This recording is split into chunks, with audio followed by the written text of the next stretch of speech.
ఈరోజు మార్నింగ్ మా వారు కరివేపాకు తెచ్చి ఇలాగ నా ముందు పెట్టారు. నేను చేయలేనబ్బా అంటే కూడా చేయాల్సిందే అన్నారు. సరే అని మా పాప నేను హెల్ప్ చేస్తానమ్మా అని చెప్పి కరివేపాకంతా శుభ్రంగా ఇలాగ ప్లేట్‌లోకి వలిచి ఇచ్చేసిందండి. పాపం కష్టపడింది కదా! చేసి పెడదామని చెప్పేసి నేను ఇలాగ కరివేపాకు శుభ్రం కడుక్కొని వాటర్ అంతా పోయేదాకా పక్కన పెట్టుకున్నాను. ఇప్పుడు కావాల్సిన పదార్థాలు 50 గ్రాములు ఎండుమిర్చి, జీలకర్ర, మెంతులు, ఆవాలు, ధనియాలండి.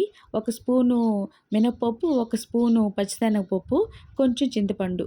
ఇవన్నీ కలిపి మనం ఇలాగ వేయించేసుకోవాలి. వేయించుకున్నాక పక్కన తీసుకొని అదే ఆయిల్‌లో కరివేపాకు కూడా వేసుకొని వేయించేసుకోవాలండి. నేను ఎక్కువ నూనె కూడా వేసుకోలేదు. ఫస్ట్ వేసిన నూనెతోనే చేసేస్తున్నాను. చూస్తున్నారు కదా మీరు. అది బాగా వేగాక పక్కన పెట్టేసుకున్న అది కూడా.